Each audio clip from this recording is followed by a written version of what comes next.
Welcome to the Sage Stage. I'm looking in the completely wrong direction. But that's okay. It doesn't really matter because half these people are listening on their cars or their headphones. So don't look at us. We're staring at the wrong camera. But we're going to give you another episode of the Sage Stage. Yes, and this one we talk about I wasn't going to say. I thought it would be fast and furious. But no, let's just keep rambling on an intro. Okay, done. We did it. We did a bunch of things. We just did the auto record, but the big thing we did. The big thing is we launched our podcast. Oh my God. And this is the first one. First record since our launch. And I'm exhausted. I'm totally wiped out. I'd like to cry right now out of sheer exhaustion. Yeah. But it was so much more. First of all, thank you to those of you that watched. It was actually way more people than we anticipated. We literally were like one or two, five. But I think we have 29 subscribers. Like I'm just...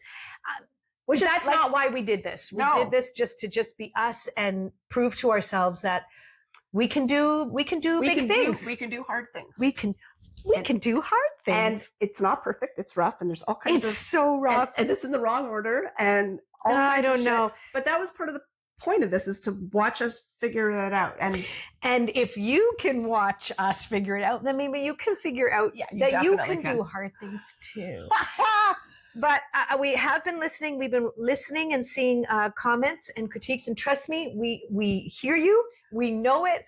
We're still learning. We'll get better. Yeah. But we do in theory, in our heads. The talking over each other thing, we're going to try, but we're not so good at that though. Oh yeah. So bad. But anyways, because we're coming off this craziness of pushing ourselves and no sleep and getting our podcast out there. We were talking this morning before we hit record or said record is what comes next. I was just telling Rich this morning that now that that's done, I have this huge pressure to be good, right? I have this huge pressure. I'm like, we had a positive response. So now I think everything has to be bigger and better. We see, it's so funny. You and I are different that way. And what did you have? I had a huge vulnerability hangover. And explain what that means. So for me, that meant like the next day I was like, the cat's eating the wreath over there. If you hear anything, it was like I got overwhelmed with shame. Like I was like, how dare you do that? Yes, exactly. And then I kind of wanted to bury myself under a rock. And I was like, oh my God, there's so many people that are seeing stuff that I've said that and honestly, I was like, I couldn't even watch them. Like, I haven't even fully watched the fully edited versions of all the ones you put up. Because I was doing the edit while she was doing all the email-y stuff. And I was like, I really should watch that completed copy now that it's out there. But I was like, I don't want to. And then my body fell apart. Mine has fallen apart. Yeah, I completely, like my mouth is one big cold sore right now. And I'm having a huge fibro flare-up. Cankers and guts and all the stuff. So I was like, so that's the vulnerability hangover. And I'm also really clear what we need to do now is like, it was a sprint to launch this. It's a marathon to keep it going. So, and guess what? We have little numbers on our backs and we're marathon runners. We are now. What's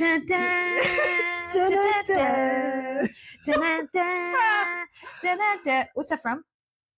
$6 Million Man? No. I can't remember. Something from my childhood. I totally know the song. What is it? No, $6 Million Man is like the one that goes. Oh, that was it. But no, but there was anyways. But we're marathon runners now. And we're so out of shape. So out of shape. So physically, emotionally, we're going to be those marathon runners that are like puking at the side of the road, but we're going to keep going.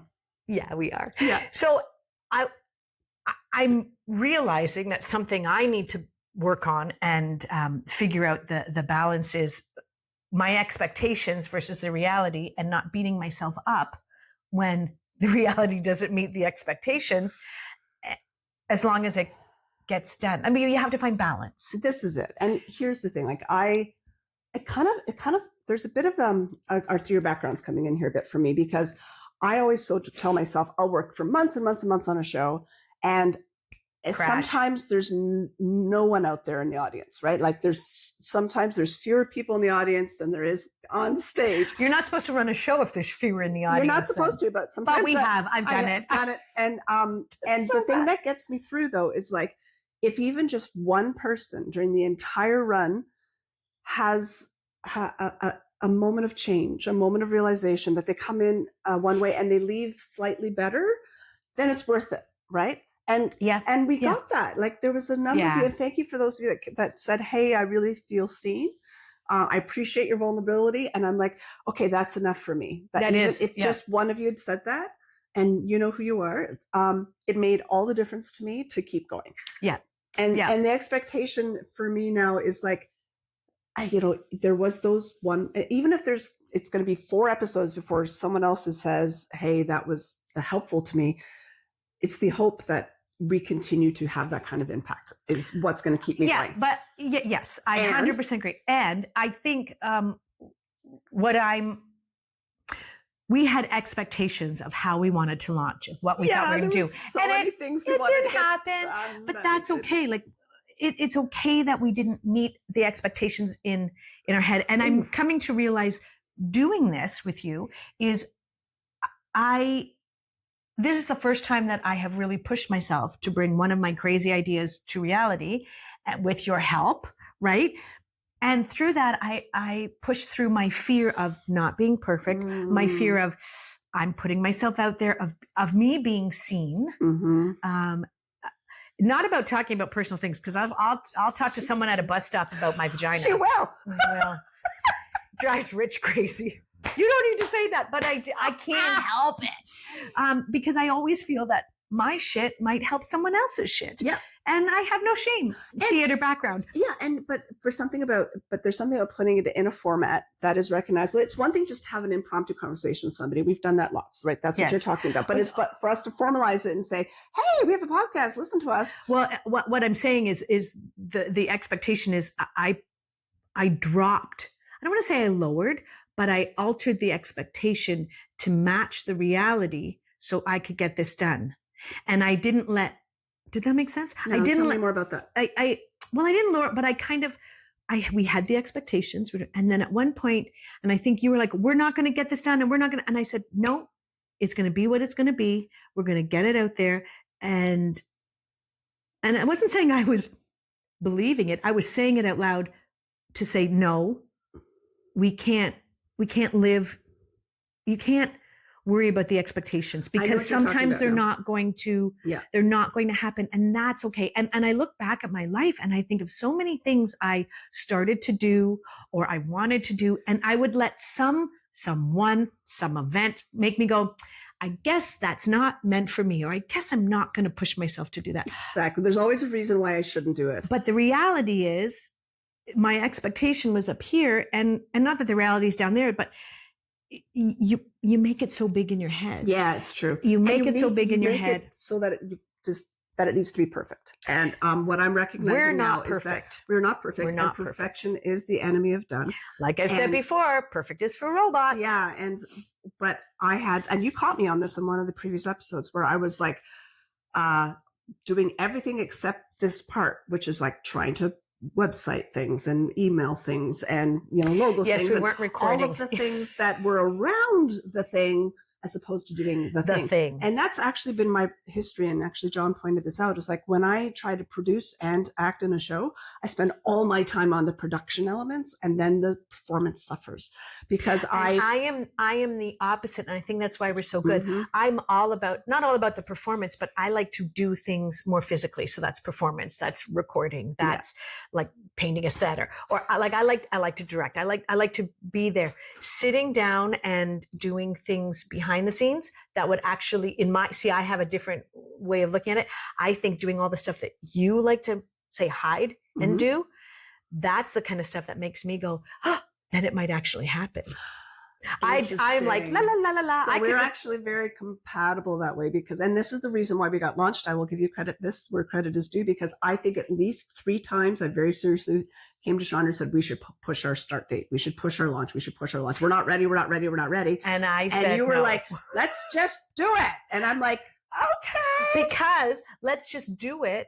I had to say that because normally in my past, I would have said, well, yeah, you're right. Maybe we should. But that's why we put out publicly October 29th, because that for me, I did it more for me. I know. Because I know if I say something out loud to people, I have to follow through. I'm very quick to let myself down. Like because we were doing this together, I was like, okay, I'm not going to let Chandra down, but I did try to let us both down by going, we're not ready.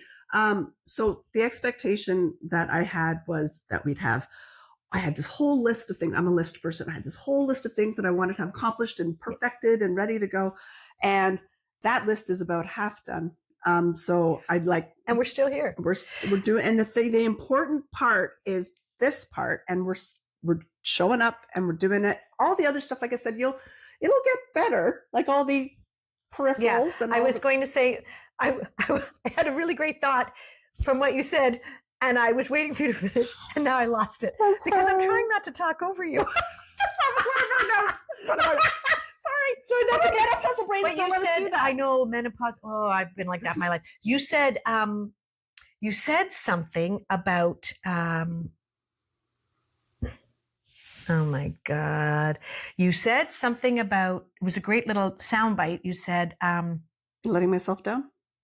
Yes, something like that, about letting yourself down. It's easy for me to let myself down. It's easy for you to let yourself down. And but when I'm committed to someone else. Yes, and I feel that because it is easy to just go, I don't have to do it. I like having accountability. Mm-hmm. But I also like when someone's helping me through the things that I'm not good at. Mm-hmm. Such as I could not do the email list. I like sitting in front of a computer doing paper, like that kind of reading stuff, paperwork, admin work. I mean, we don't have paper anymore. It's all computers, but yeah, that's the kind of stuff that I can do it. Mm-hmm. But my brain in about 20 minutes goes, la, la, la, la, la. Yeah. You should go outside, or you should watch TV, or you know what you should do? Yeah. Let's dance. I mean, yeah, it's and sometimes those things are good. It's just a question of the level of that we allow ourselves to get distracted. I think it's finding and recognizing what your strengths are, and I don't like to say weaknesses, but what are the things that stop you? Mm-hmm. They're not a weakness. It's not really a weakness. Well, it stops me. My dislike and my that's where my fear lies, is doing all that kind of work. That's where my fear lies. Yeah. But the thing is finding that in yourself, and then finding someone else. Mm-hmm. If you're going to do a project, mm-hmm. If you're the kind of person that can't do it all by yourself, because some people are, and God, I love those people. I respect and admire them so much. I think they're full of shit. I think people think they can do everything by themselves. No. I mean, I don't, no one does anything by themselves, but if you're a self-starter and, yeah, I guess you're right. I guess there's always people in the background. They like to tell themselves that they don't need anybody. And those are the people that I'm like, and the thing is, can you complete a project beginning to end completely by yourself? Sure you can. That doesn't necessarily mean that's the best way to go about it. I think it takes a lot of vulnerability to actually seek input and guidance. And I think this is the asking for help thing, right, asking for help. Like if I was going to do a podcast by myself, if I said, I am going to do the Chandra Pepper podcast, join Chandra Pepper. She's Chandra Pepper. That would be fun. But I don't think I could do it by myself. Even if I wanted it to be my podcast, I probably should. I don't know if I would have asked for help from people because I don't want to bug them, they don't want to help me. This comes down to knowing yourself and knowing your strengths and weaknesses. And that sounds really easy. Yeah. Sounds really easy to say, I know my strengths and weaknesses, but honestly, at 57, it's taken me a long time to go, okay, this is actually what I'm good at. Yeah. Here's where I need to ask for help. And then to get over myself to ask for that help. And then to get over myself again and accept that help. Right? I mean, asking and then accepting. That's another step. It takes so much vulnerability, and it takes so much actual check your ego and go, you know what? I know I'm like, there's certain things when I'm with John, I'm like, I know we have this running joke. He's like, I could do it myself. I could do it. I could do the thing, but it would be way better if you helped me. And, there's so many times because I've got a lot of pride about, now I can do it myself. I can take care of myself. I can do that hard thing. And he's like, but I said, but I really don't want to. And he's like, do you want some help? And I'm like, I could do it myself. He's like, I know you could, but do you want some help? And I'm like, yes. I have to be willing to let him help me. That's a big thing, is the willingness. For me, I don't like to ask for help, and I don't like to accept help when I'm doing something like, say, around the house or so. I'm trying to articulate it. Yeah, the emotion that's coming up is because when in my mind, and this is my shit, like everyone has their own reasons for not, but the reasons I don't like to ask for help is I don't like to look weak, stupid, or vulnerable. I don't like to look needy, vulnerable, because then if I'm vulnerable, I'm not strong enough to be by myself. But I think it's from my coming out of just being on my own with my kids, so that I have and I'm very emotional. I'm very emotional right now. I'm very close to having a breakdown. Sorry.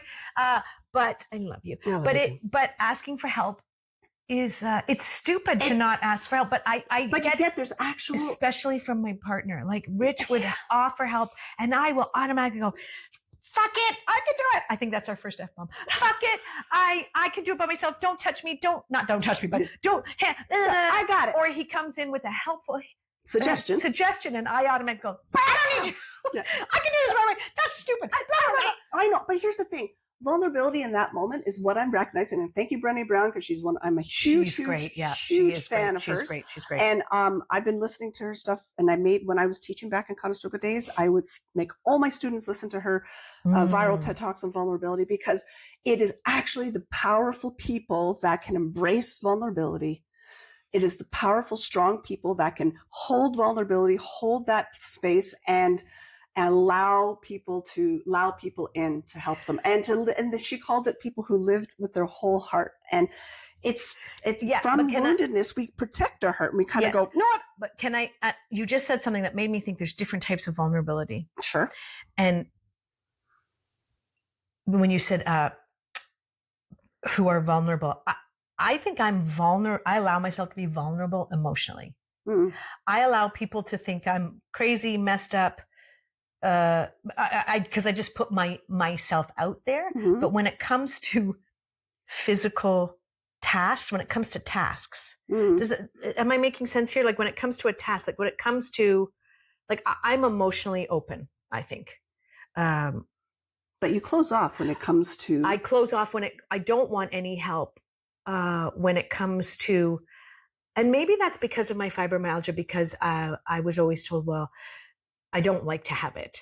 That makes me feel weak. That makes me feel like my IBS. Yeah. It makes me feel like, I don't want people to think I'm less than just because I have this condition. And I don't think a lot of people understand this condition because it shows up so differently. Unless they have it. Yeah. And until they have it, not that I want anyone to have it. I had a friend, Candy, another mention for Candy. When she got diagnosed, she said to me, oh my God, is this what you deal with? And I said, I've been dealing with it for 20 years. And I still push through everything I have to do. Some days I'm like a little Energizer bunny, and then some days I'm the sloth. But here's the thing. This is what I want to get to. Like, it's easy for us to say, so where we're easily vulnerable, it's not hard.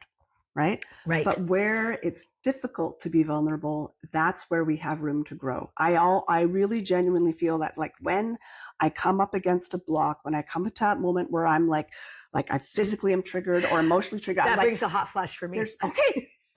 That means I've got something to get here. Yeah. This is a moment for me to learn from. There's something for me to get here. There's some people that trigger me, things that trigger me, emotions that trigger me, events that trigger me. Like, so you get visceral reactions. I do. Me too. I get like and I can feel myself just go, and I get. Is that what you do? I get nauseous and panicky right in my throat. My guts go like this, and I get angry. Like goes from when we talked before. You go from anger, and I go from. But it's sobbing. The anger is because I've skipped the sadness. Fear and sadness. Yeah, I've just gone, fuck, I don't want to feel those things. So I'm just going to get angry because that feels strong. And I'm like, anger. But now I'm getting that when I go there, I'm like, oh, Jane, you need to backtrack. And what is that fear? What is that thing? that made you jump to anger. And then I have to sit in that fucking soup and go, okay, I got something to get here. It's really uncomfortable, but this is the moment for me to learn something, because that's how I grow and evolve. That's my point. Yeah, Hunter, I totally agree with that. It's so funny that I love hearing that you have that visceral reaction, and that makes you realize that, ooh, this is something that is triggering me and I need to know why and learn from it. Not a lot of people get there. Not a lot of people are there. I'm there. I love that. I hear that you did. I'm like, oh, me too.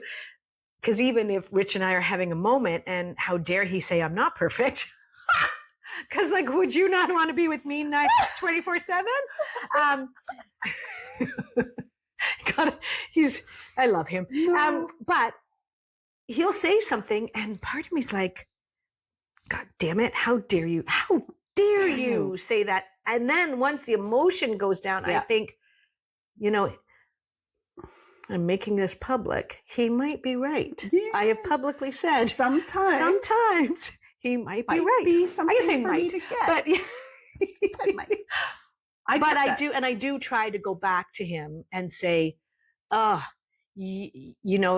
it's hard for me to say you're right. I do say it, but I'll say there was something there's something I have to still grow within myself.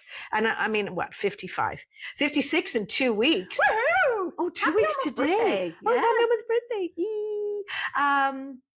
birthday. So, but that's what was I saying? I think we've both done so much growing in our lives that we're there. Therapy, life experiences, energy healing. And I think the fact that we are, I think you, like me, have always been fairly emotionally raw. And I'm a very emotional person. When I was a kid, I was too emotional to all those things. I think we mentioned that before. And we will mention it again. And the upside of that is that it kind of forced me into a place of emotional growth. And I think that's what this lifetime's meant to be about. Let's figure all this shit out. And that's what let a lot of stuff go. Let it go. That's what my lifetime is about. I made that decision, I think, I remember every decade, like on my 30th, 40th, and 50th birthdays, I kind of went for a walk. I made a promise that the next 10 years is going to be. Wow. And in my 30s, I think I decided I went for a walk. We were living in an apartment. Kara was just born. She was 6 months old. And we had a trail out back. We had a dog then. And I walked out back and I just went, I'm going to figure out what I want to do with my life. That didn't happen, but it did. Oh, it did. But you know what? It did start not the way you expected. No, it did start the focus on what made me happier in my work and what made where I wanted to be. And then in my 40th, I do remember going, I am going to live my life in a way that makes me happy. And in that decade, that's when I left my marriage. I don't want to say left my marriage. It was over. I feel so bad. It wasn't like I just abandoned. Well, I don't think, not in my mind anyways. But the marriage ended. I was working making my money as a theater professional, which I was told or thought I could never do. And with other supplemental things, but my majority was, working in theater and bartending, which was so much fun. And then in my 50s, I kind of said, I'm now going to clear my shit and I'm going to get to as high as a vibration that I can so that in this next lifetime that I have, wherever it is, or maybe even in this lifetime. No, definitely in this time. But I think we talked about carrying things on from other lifetimes. I don't want to carry anything over. That's what I'm saying. This is the lifetime to clear that shit. I want to clear it so the next time. I mean, my soul is old, but I don't have you always have lessons, but not so hard lessons. I'd like to not go through what I went through this lifetime again. Yeah, gotcha. Different lessons. Gotcha. But the last part of this, let's say 30 years, 40 years that we have. Yes. It's going to look very different. That's why this podcast exists, by the way, because this is our commitment to ourselves to live our lives as fully as possible in the last, we're 50, so 30, 40 years we have left. And it's going to look very different. Yes. It's going to look very different. Very different. I have no idea how. but it's going to look very different. It's already looking different. If I look back even 2 years ago, where I was when I started really thinking and really having huge breakthroughs in my own personal growth, and shifting a lot of stuff spiritually and energetically, which you have been witness to, some of it. I'm already noticing change. And that's the thing I was taught. Someone said to me, the first relationship I was in after my marriage, you learn something in every relationship. And this one taught me, he said once, because you talked about your previous, your not Rich, no, previous. Okay. The first relationship right after my marriage. Okay. And I was, going through the separation. The kids were upset. It was just like, it was a hard time. Yeah. And he always said, he goes, well, look back and how much better it is. You don't realize how much better you are. And that's one of those things that I carry from that relationship. So good. So good. That I'm like, I got to look back. So I look back whenever I'm stressed. I go, but look where I am now. Yeah. There's a great book called Measure. The book's called I forget the name of the book. I'll remember later. I'll put it in the comments in the show notes. Great book that John and I both read. And the big takeaway was like, measure backwards. Yeah. Look at your life. It's not and go, look back. It's not look back with regret or anything, but just. It's like, look where you've come from. Yes. Look what you've done. Look and you know what's funny? I've started doing. So I'm bad for putting my calendar full of all kinds of things that I'm going to accomplish. And then I look at the end of the day and I go, fuck, I didn't do that or that or that. So now what I'm doing though is I'm going at the end of the day, I'm looking at my calendar, okay, what did I do? And I'm changing it. I'm going, actually in that block when I was meant to be studying blah, blah, blah, I did this, this, and this. And I was like, that was worthwhile and that was useful.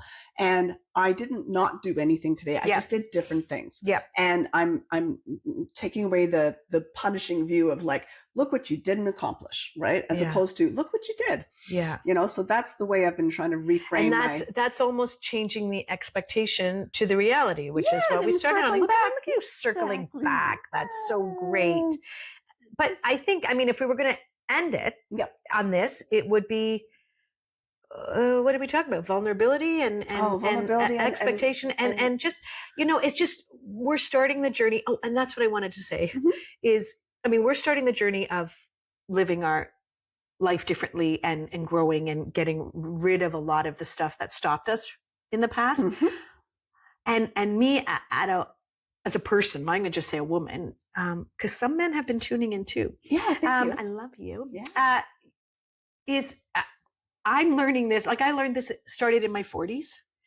I would love people to start earlier. Yeah. I know some of it comes with life experience and that's helps, but I didn't have anyone talk to me like this in my 20s. No, me neither. I don't know if anyone talked like this in my 20s.